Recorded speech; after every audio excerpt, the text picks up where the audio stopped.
दोस्तों, आपने कई सारे बुद्धिमान गुरुओं और महान लोगों से यह सुना होगा कि शब्दों में बड़ी ताकत है। वह कहते हैं शब्दों में इतनी ताकत है कि वह हमारे जीवन का रूप बदल देने में सक्षम है। पर जब हम और आप यह सुनते हैं तो हमारे मन में एक सवाल उठता है कि क्या यह सच है? क्या सिर्फ बातों से हम अपने और दूसरों की जीवन में परिवर्तन ला सकते हैं? जबकि हकीकत में तो कहा जाता है कि सिर्फ बातों से कुछ भी नहीं होता, भगवान भी उसी की मदद करते हैं जो लोग कुछ कर दिखाने में यकीन रखते हैं।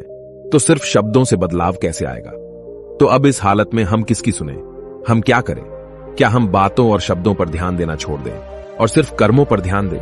या कहीं ना कहीं बातें और शब्दों का भी कुछ महत्व है?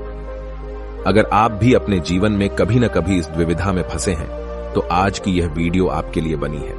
आज हम जानेंगे कि शब्दों का हमारे जीवन में कितना बड़ा किरदार है और क्या वो सच में हमारे जीवन का रंग रूप बदल सकते हैं या नहीं।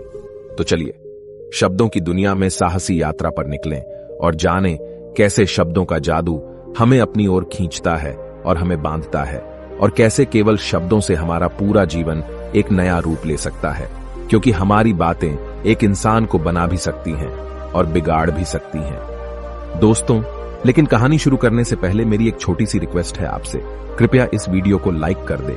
आपका ये लाइक हमें प्रोत्साहन देता है। तो चलिए आज हम यही बातें एक कहानी के माध्यम से समझते हैं।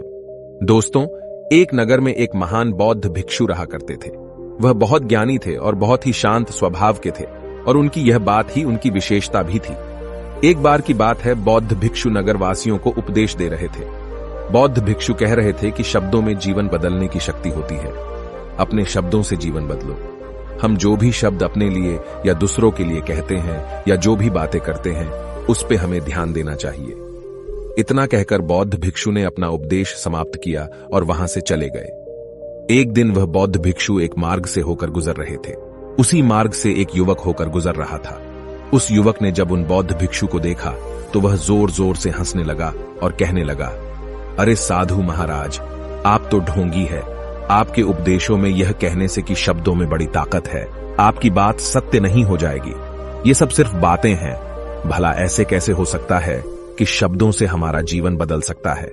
उस युवक की सारी बातें उन भिक्षुओं ने ध्यानपूर्वक सुनी और उसके बाद वह मुस्कुराते हुए उस युवक से कहते हैं, बेटा, नाथ से ही तो यह दुनिया प्रकट हुई है, और अच्छे शब्दों के पीछे भी नाथ ही होता है जो पूरा जीवन बदल देता है।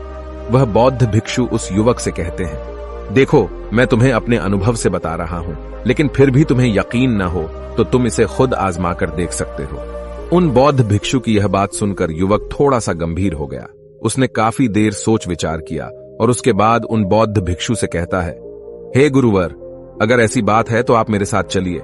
मेरा छोटा भाई है जिसकी उम्र करीब 25 वर्ष है और उसे न जाने क्या हुआ है।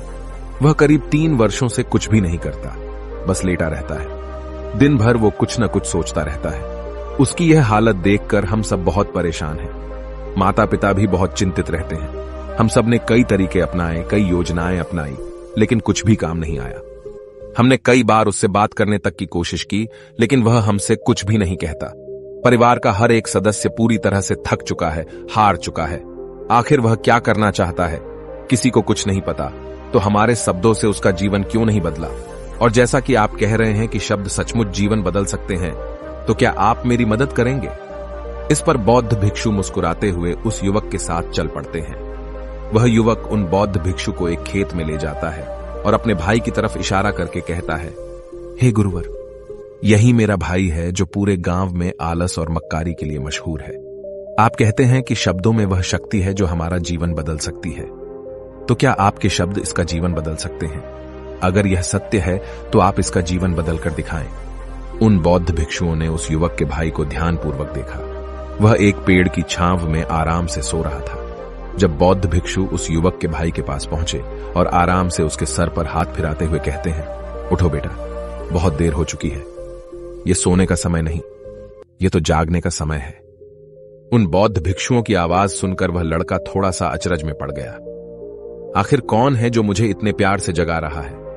वरना सभी गांव वाले तो मुझे आलसी और मक्कार ही कहते हैं। आखिर कौन है जो मुझे इतना अपनापन दिखा रहा है? उसने आंखें खोली और आंखें मलते हुए उसने पूछा, हे गुरुवर, आप कौन हैं और यहां क्यों आए हैं? इस पर बौद्ध भिक्षु उस युवक से कहते हैं, बेटा, यह प्रश्न तो मैं तुमसे करना चाहता हूं, तुम कौन हो? यही तो तुम्हें जानने की आवश्यकता है। उन बौद्ध भिक्षुओं की बात सुनकर वह लड़का जोर से हंस पड़ता है और कहता है, हे गुरुवर, यदि आपको मेरे बारे में जानना है तो जाइए और गांव के किसी भी सदस्य से पूछ लीजिए। आपको पता चल जाएगा कि मैं कौन हूं। आपसे हर कोई यही कहेगा कि वह तो आलसी है, मक्कार है, तरह तरह के ताने सुनाएंगे, तरह तरह की बातें कहेंगे। इससे आपको यह जरूर यकीन हो जाएगा और आपको यह पता भी चल जाएगा कि मैं कौन हूं। तभी बौद्ध भिक्षु मुस्कुराते हुए उस लड़के से कहते हैं, सबसे पहले मेरी यह बात सुन लो, मेहनती इंसान के खुद के शब्द उसे अंदर तक चोट पहुंचाते हैं, इसलिए कभी भी अपने आप को कोसो मत। अपने शब्दों को सुधारो। और मेरी यह दूसरी बात भी सुन लो, मैंने उन गांव वालों से नहीं पूछा कि तुम कौन हो, मैं तुमसे पूछ रहा हूं कि तुम कौन हो, लेकिन तुमने तो अपनी आदतें मुझे बताई। आलस तुम्हारी पहचान नहीं, तुम्हारी आदत हो सकती है, और इंसान नहीं, उनकी आदतें खराब होती हैं। इसलिए बेटा, तुम आलसी और मक्कार नहीं हो, यह तो तुम्हारी आदत है। बस इतनी सी बात है जो गांव वाले नहीं समझ सकते। ये सारी बातें सुनकर वो लड़का थोड़ा सा आश्चर्यचकित रह गया, क्योंकि गांव वाले हमेशा उसे मक्कार, आलसी और तरह तरह के ताने ही सुनाया करते थे। उन बौद्ध भिक्षुओं की यह बात सुनकर उस लड़के की आंखों में आंसू आ गए। वह तुरंत ही दोनों हाथ जोड़कर उन बौद्ध भिक्षु के चरणों में गिर पड़ा और उनसे कहने लगा, आप सत्य कहते हैं, यह मेरी आदत ही है और मैं इस आदत से बहुत परेशान हूं। मैंने बहुत कोशिशें भी की, लाख उपाय किए, लेकिन मैं अपनी इस आदत से छुटकारा ना पा सका। इन आदतों से बाहर आना बहुत कठिन है। मैंने कई बार आलस छोड़ने का प्रयास तक किया, पूरी कोशिश भी की, लेकिन कोई लाभ नहीं हुआ। मैं जब भी कोई कार्य करने की कोशिश करता हूं तो पता नहीं क्यों मेरा मन कहीं और भागने लगता है। मेरा दिमाग किसी और दिशा में काम करने लगता है और मैं उस काम पर ध्यान ही नहीं दे पाता। मैं क्या करूं, कैसे करूं, मुझे कुछ भी समझ नहीं आता। जब भी मैं किताबें पढ़ने की कोशिश करता हूं तो मुझे नींद आने लगती है। मन में एक अजीब सा दर्द महसूस होता है। ऐसा लगता है कि मेरा जीवन यूं ही व्यर्थ जा रहा है, और जब मैं इस दर्द को बर्दाश्त नहीं कर पाता तो मैं सो जाता हूं, ताकि जब मैं उठूं तो मुझे दर्द न महसूस हो। और अब तो मुझे यह भी यकीन हो चुका है कि मैं इन आदतों से नहीं निकल सकता। ये आदतें मुझे नहीं छोड़ने वाली। इस पर बौद्ध भिक्षु उस लड़के से कहते हैं, बेटा, यदि तुम इस आलस की आदत को छोड़ना चाहते हो तो मैं तुम्हें एक सही उपाय बता सकता हूं, लेकिन उसके लिए तुम्हें कल सुबह मुझे मिलना होगा, तभी वह तरीका मैं तुम्हें बताऊंगा। यदि तुम उस तरीके को सीखना चाहते हो तो कल सुबह मेरे पास चले आना। इतना कहकर बौद्ध भिक्षु वहां से चले गए, लेकिन उन बौद्ध भिक्षु की सारी बातें उस लड़के के कानों में गूंज रही थीं। वह यह समझ नहीं पा रहा था कि आखिर वह बौद्ध भिक्षु उसे कौन सा मार्ग दिखाने वाले हैं। वह ऐसा कौन सा उपाय बता देंगे जिससे उसके जीवन से आलस्य हमेशा हमेशा के लिए खत्म हो जाएगा। देखते ही देखते रात हो गई। रात भर वह अपने बिस्तर पर करवट लेता रहा और उन बौद्ध भिक्षु की बातों के बारे में सोचता रहा। इसी प्रकार देखते ही देखते सुबह हो गई और वह लड़का उन बौद्ध भिक्षुओं के पास जा पहुंचा। वह लड़का उन बौद्ध भिक्षु को प्रणाम करता है और कहता है, गुरुवर, जैसा कि आपने कहा था, लीजिए मैं आ गया। अब मुझे वह मार्ग बता दीजिए जिसे मैं अपने जीवन से इस आलस्य को निकाल सकता हूं। तभी बौद्ध भिक्षु उस लड़के से कहते हैं, बेटा, जब भी तुम्हारा मन दुविधा में हो, तुम निर्णय न ले पा रहे हो और तुम्हारे मन में तरह तरह के प्रश्न उठ रहे हो कि मैं क्या करूं, कैसे करूं, इस कार्य को पूर्ण कैसे करूं, यह सब कैसे होगा, तब तुम वास्तविकता में अपने अतीत से सोच रहे हो कि पिछली बार तुम्हारे ऐसा करने पर क्या हुआ, या अतीत में तुमसे लोगों ने क्या कहा था। तो आज से कभी भी अपने अतीत से नहीं, बल्कि भविष्य से सोचो। इस पर लड़का कहता है, भविष्य से, वह भला कैसे? तभी बौद्ध भिक्षु उस लड़के से कहते हैं, मान लो कि तुम्हें आज किसी भी चीज की कमी नहीं है, तुम्हारे पास वो हर चीज है जो तुम चाहते हो, वह सारी सुख सुविधाएं हैं। तो अब बताओ, तुम अपना जीवन कैसे व्यतीत करना चाहोगी? उन बौद्ध भिक्षु की यह बात सुनकर वह लड़का कुछ देर के लिए सोच में पड़ गया, क्योंकि आज तक उसने सभी गांव वालों के केवल ताने ही सुने थे। किसी ने भी आज तक उसके जीवन के बारे में उससे ऐसी बात नहीं की थी, और वह गुरुवर उसे आने वाले भविष्य के बारे में उससे बातें कर रहे थे। उन बौद्ध भिक्षु की यह बात सुनकर वह लड़का खुद से प्रश्न करने लग गया कि अगर मेरे पास सब कुछ होगा, धन की कोई कमी नहीं होगी और सारी सुख सुविधाएं होंगी, तो मैं अपना जीवन कैसे व्यतीत करूंगा? कुछ देर सोच विचार करने के बाद वह उन बौद्ध भिक्षु से कहता है, गुरुवर, मैं यह दुनिया घूमना चाहूंगा, पहाड़ों पर चढ़ना चाहूंगा, समुद्र की रेत पर चलना चाहूंगा और मैं एक बहुत बड़ा व्यापारी बनना चाहूंगा। तभी अचानक उस लड़के का ध्यान टूट गया और वह उन बौद्ध भिक्षु से कहता है, परंतु हे गुरुवर, यह सब कैसे संभव होगा? केवल मेरी मात्र सोच लेने से तो यह सब पूरा नहीं होने वाला। उसके ऐसा कहते ही उसके अतीत में बीती हुई सारी घटनाएं उसकी आंखों के सामने से गुजरने लगी और वह एक बार फिर से निराश होने लगा। और अब वह यह सोचने लगा कि मेरे पास तो पैसे ही नहीं है, तो मैं भला व्यापार कैसे कर सकता हूं? न ही मेरे पास व्यापार का कोई अनुभव है। ऐसी स्थिति में मैं भला यहां से कैसे निकल सकता हूं? उस लड़के के इस प्रश्न का जवाब देते हुए वह बौद्ध भिक्षु उस लड़के से कहते हैं, भंते, हर रात में सोने से पहले तुम हर दिन अपना लक्ष्य एक कागज पर लिखो और सुबह उठकर सबसे पहले उस लक्ष्य को देखो और सोचो कि उस लक्ष्य को पाने के लिए तुम आज क्या कर सकते हो, और जो भी तुमने उस कागज पर लिखा होगा उस कार्य को उसी दिन पूरा करने की हर मुमकिन कोशिश करो। इस पर वह लड़का कहता है, ठीक है, आप सच कह रहे हैं, लेकिन जब मैं बहुत सोचने लगता हूं तो मेरा मन बेचैन होने लगता है और मन में तरह तरह के विचार उठने लगते हैं और इन विचारों को शांत करने के लिए मैं सो जाता हूं ताकि वह विचार मुझे परेशान न कर पाए। उस लड़के की इस समस्या का समाधान करते हुए वह बौद्ध भिक्षु उस लड़के से कहते हैं, बेटा, अंतर्मन की चाल को पकड़ो और शब्दों की मदद से नया भविष्य बनाओ। तभी लड़का कहता है, हे गुरुवर, आप क्या कहना चाहते हैं? मैं आपकी बात समझ नहीं पा रहा। इस पर बौद्ध भिक्षु मुस्कुराते हुए कहते हैं, बेटा, कैसे होगा? यह जो सवाल है, यह सवाल नहीं बल्कि एक डर है जो तुम्हारे अंतर्मन में बैठा हुआ है, जो तुम्हें अगला कदम लेने से रोक रहा है, तुम्हें कदम आगे बढ़ाने से रोक रहा है। यदि तुम वास्तविकता देखो तो किसी को भी नहीं पता होता कि वह कार्य कैसे होगा, लेकिन एक इंसान जब दृढ़ निश्चय कर लेता है तो वह अपने उद्देश्य को सामने रखकर लगातार प्रयास करता रहता है और वह अपनी सफलता प्राप्त कर ही लेता है। तभी वो लड़का उन बौद्ध भिक्षु से कहता है कि हे गुरुवर, अगर ऐसी बात है तो मन में बार बार चिंता क्यों होती है? मन बार बार बेचैन क्यों हो उठता है? इस पर बौद्ध भिक्षु कहते हैं, बेटा, क्योंकि तुम्हें डर है कि तुम कमजोर हो। तुम्हारे अंतर्मन में बैठा है कि तुम में कुछ कमी है, तुम किसी काम के नहीं हो, और यही कारण है कि तुम कोशिश करने से डरते हो, क्योंकि तुम्हारा अंतर्मन हमेशा तुम्हें रोकता रहता है। जब भी तो कोई कार्य शुरू करना चाहते हो, तुम्हारा मन तुमसे पहले कह देता है, इससे आगे मत बढ़ना, अन्यथा तुम हार जाओगे, और इसी कारण तुम्हें चिंता होने लगती है, तुम्हारा मन बेचैन होने लगता है। तभी वो लड़का कहता है, गुरुदेव, आपने जो कुछ भी कहा वो बिल्कुल सत्य है, लेकिन अब आप ही मुझे बताइए कि मैं इस परेशानी से बाहर कैसे निकलूं? इसका जवाब देते हुए वो बौद्ध भिक्षु उस लड़के से कहते हैं, बेटा, इस समस्या का समाधान बहुत ही आसान और सरल है। तुमने देखा होगा कि अक्सर ही हम अपने आप को दोष देते रहते हैं, अपने आप को तरह तरह के अपशब्द कहते रहते हैं जो हमारे अंतर्मन में जाकर बैठ जाते हैं और वही हमें आगे बढ़ने से रोकते हैं। और इन शब्दों का हम पर बहुत गहरा प्रभाव भी पड़ता है, क्योंकि जैसा हम खुद से कहते हैं, जैसा हम पूरी भावनाओं के साथ सोचते हैं, हम वैसा ही बनते चले जाते हैं। इसलिए यदि तुम खुद को बदलना चाहते हो तो कि तुम भी काबिल बन सको, तो तुम्हें अपने अंतर्मन को नए संदेश देने की जरूरत है, जैसे कि मेरे शरीर का हर एक कण, हर एक हिस्सा, हर एक विचार शांति और ऊर्जा से भरा हुआ है। मैं दृढ़ संकल्प और आत्मविश्वास के साथ हर दिन के लक्ष्यों को पूरा करता हूं।